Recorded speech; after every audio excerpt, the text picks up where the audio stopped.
শামীমারা নিপা।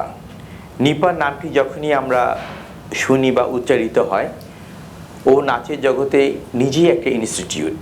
ওর যে ডেডিকেশন, আমি সত্যি বিস্মিত হই।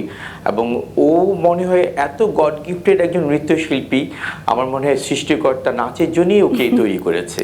নিপা যখন কেরিয়ারের তুঙ্গে আমাদের দেশে স্টার, সবাই জানে ও চিনে, আমি তখনও নাচ শিখিনি। আমি শামীমারা নিপার নাচ দেখেছি, হাসান ভাইয়ের নাচ দেখেছি, জিনাত বরকতওয়ালা পলি ওনার নাচ দেখেছি। আমরা বিভিন্ন মানুষের নাচ দেখে দেখেই নাচের প্রতি আগ্রহ হয়েছে। শিল্পী সত্তার আলাপ বাইরেও আসলে আমরা খুব ভালো বন্ধু। আমরা খুব ঘন ঘন দেখা হয় আমাদের, এবং আমরা একসঙ্গে অনেক আড্ডা দেই, কথা বলি। আজকে সত্যি আমি অনেক প্রাউড ফিল করছি তোমার জন্যে। আমার দর্শকদের পক্ষ থেকে তোমার আরও দীর্ঘায়ু কামনা করি। তুমি আমাদের দেশের একজন নক্ষত্র, তুমি আরও বেশি বেশি কাজ আমাদেরকে দাও, এবং তোমার সান্নিধ্যে যেন আমরা আরও অনেক দিন থাকতে পারি। নৃত্যশিল্পটা যেন তোমার নামের সঙ্গে আমাদের দেশে চলমান থাকে, এটাই আমি আশা করছি।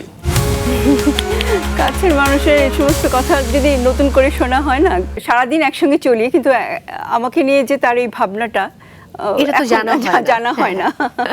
সত্যি থ্যাংক ইউ হেরু।